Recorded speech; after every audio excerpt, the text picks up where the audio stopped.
Hello class. This video is going to cover the overview for chapter 14, and the topic of chapter 14 is lifelong learning. So over the past other videos, this concept of lifelong learning has been touched upon in different ways in different chapters, but this is the one chapter that's going to answer the question, why do we need to do lifelong learning? What is it?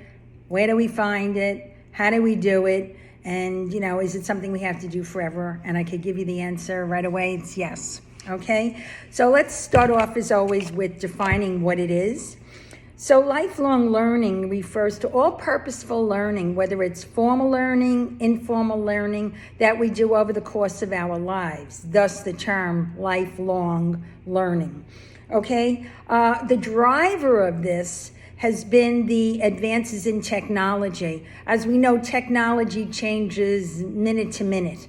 And you no sooner have one technology installed in your office or in the hospital, we get trained on that technology, and then they're already talking about the next module to that very same technology. So it's frustrating to people who just want to learn something once and that's the end of it, but it's an ongoing thing. If you're working today, it's an ongoing learning experience, okay? We have different layers of generations in the office, and the people who were in their 50s and 60s are not used to this kind of rapid change because they pretty much did everything the same way for many, many years. When I went into healthcare in 1983, nothing had pretty much changed from the 40s, 50s, 60s, 70s. So it was kind of unnerving over 35 years, not for me, but I watched everybody else become absolutely unglued at the thought of another change. And the changes were coming from all sides. They were coming from the government. They were coming from the world of legal. They were coming from ethical, and new ways of doing things. I was there actually at a conference for surgeons when they informed the surgeons at that meeting. The president of the association said, you will be reduced to technicians in your own OR. They were talking about the robotic arms doing the surgery. And the surgeons were they were horrified. Now they realize, having used it for so long, that it was a good thing. But most people's reaction to change is not good.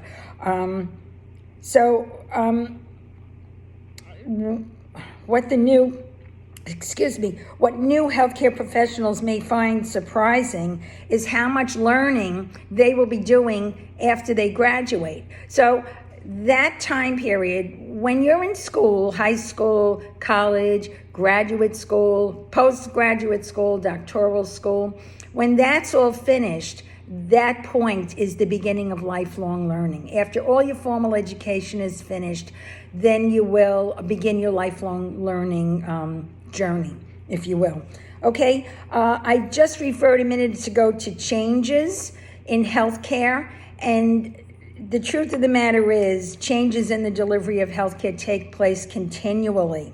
All right, knowledge quickly becomes outdated, and those workers, that staff, who do not keep up with the technology, who do not keep their skills and expertise up to date, becoming obsolete. They themselves become incompetent. Can you imagine if your doctor finished all their education once they graduated medical school?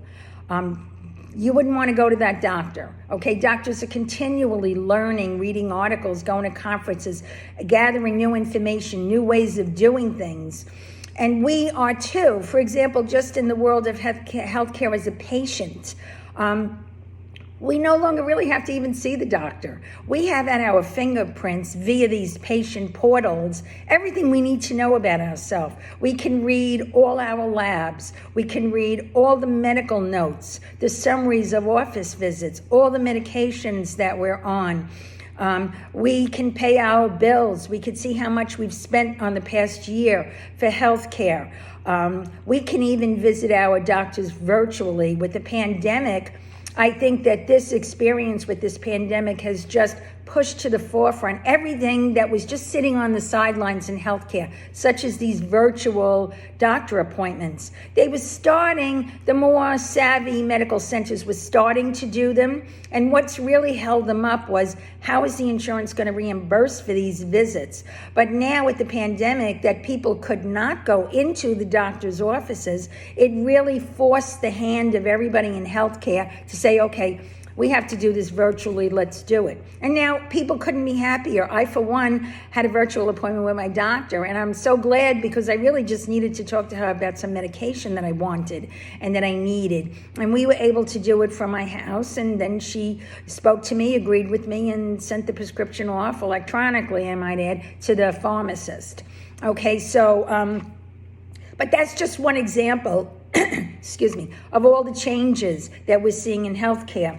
On page 317, there's an excellent table that lists really, not all, but a lot of the changes that affect healthcare, changes that we're seeing and how it affects us. And as lifelong learners, what do we have to become familiar with? What do we have to keep learning? Okay, so the first one that they list here is really very true. People are living longer.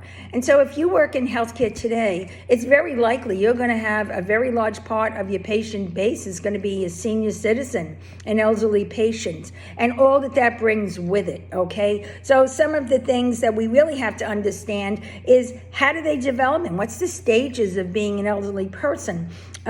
Patient skills for long-term care. And then once again, you have all these patients presenting with many or multiple chronic conditions. You could have a patient coming in with high blood pressure, emphysema, diabetes, and rheumatoid arthritis, all in one patient. So if you work in the doctor's office, it's very common to deal with elderly patients. And they're doing more and more with elderly patients. My mother had cancer surgery, colon cancer surgery at 84, and breast cancer surgery, including a mastectomy, at 85. So years ago, while they wouldn't even put a 60-year-old on the table, they would let them live out their life, leave them alone. Today, it's very common to have people in their 90s put on the table. Henry Kissinger is one of them. They did valve replacement on him at 92 or 93 years old, and you know what? He did just fine. He's walking around doing much better. So that's one example of a change. So therefore, to follow, and then this wouldn't be so surprising, but offices and practices are seeing an increasing number of patients who are diagnosed with Alzheimer's or other forms of dementia. And, you know, you have to learn what is the care of these particular patients? What kind of specialized care do we have to consider when a patient like that comes in? Or more importantly, how do we know when our regular patients are starting to have signs of either of these, Alzheimer's or dementia? What's the next step for these patients? Okay? There has been an increase in third-party payers, and that affects the medical billing and coding staff.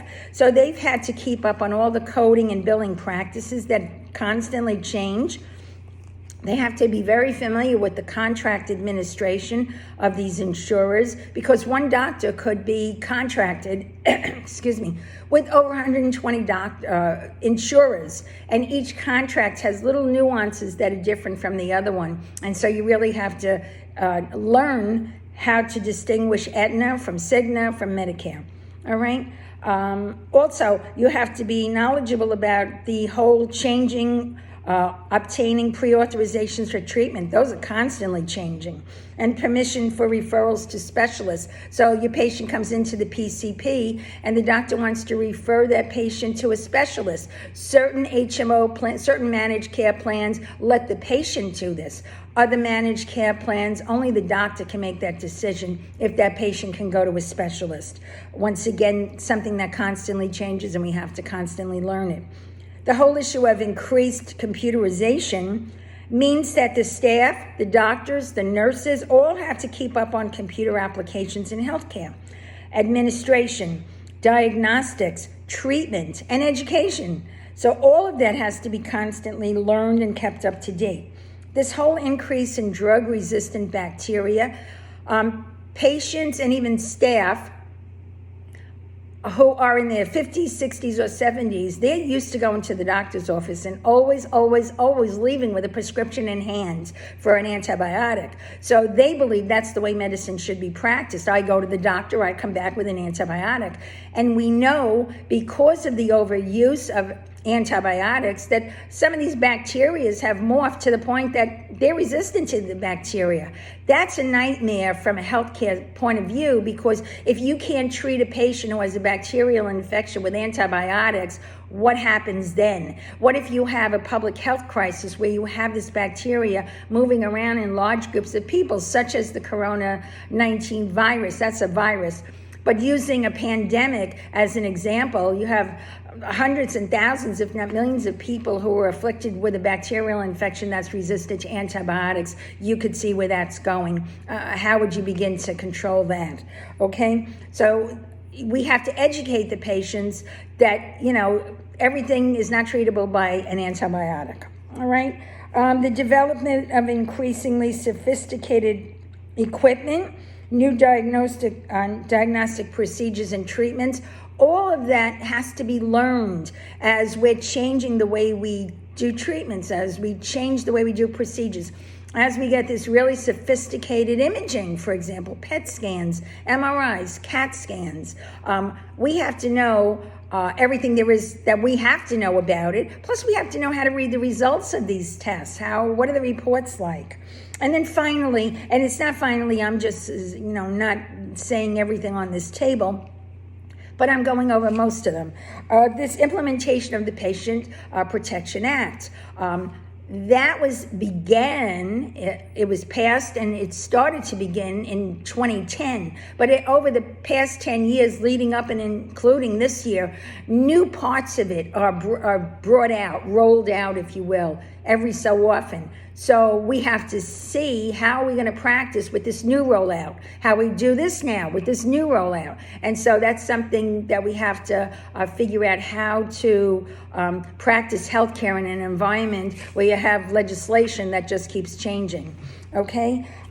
We had touched upon in different chapters as well this whole issue of continuing education units. So what those are, those are units that are granted for certain types of learning that take place after the completion of formal education. And for example, everybody who's licensed, everybody who's certified and registered, pretty much before they can get their license renewed, let's say doctor's licenses in New York are every 3 years. Before they could renew at the end of 3 years, they have to have accumulated X amount of these continuing education units. I know from surgeons, because I worked 7 years in surgery, they needed 200 of these continuing education credits. So they must do it. And it's a way for them to keep current on everything. Now the question becomes, how do you find these, how do you get these, all right? Well, you can get it in many different ways. You could go to special sessions and workshops that are offered at annual meetings, and doctors go to these meetings. So, for example, you'll have the main meeting, and then every day you'll have like breakout sessions for different talks. In the morning, maybe 4 more in the afternoon. So you pick one you want to go to. Usually they run about an hour and a half. And at the end, you sign in when you come. That's the most important part, so they know you were there. And at the end of the meeting, very often, on your way out, they hand you a piece of paper that says, this will confirm that this person, went to this meeting and has earned 4 CEUs. So let's say you're a certified medical biller, and you, from year to year, have to accumulate 50. So let's say over the course of this convention, which lasts sometimes 3-4 days, you can accumulate 15. Well, you're going back to work with 15 of your 50 CEU credits. Some other ways that you can get them are home study materials. You can do online study courses. You could do home study courses. You could do distance education. There's any number. If you belong to professional organizations, they're always posting, and a lot of them offer courses that you could take where you can get these CEUs, they're known as continuing education units, okay?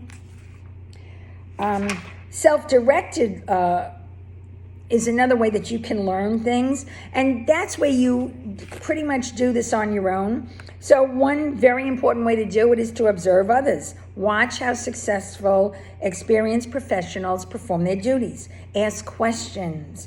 And I had said that about asking questions. You know, the thing about asking questions, if you're somebody who does not like to ask, and then you go ahead and do something, and then someone will come over to you and say, why didn't you ask me? And that's a good question. Why didn't you ask? All right.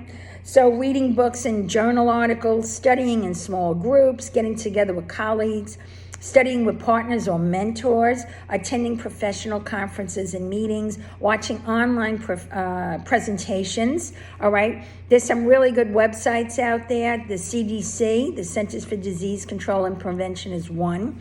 The Mayo Clinic, excellent. Harvard has an excellent newsletter. The Cleveland Clinic has an excellent newsletter or site.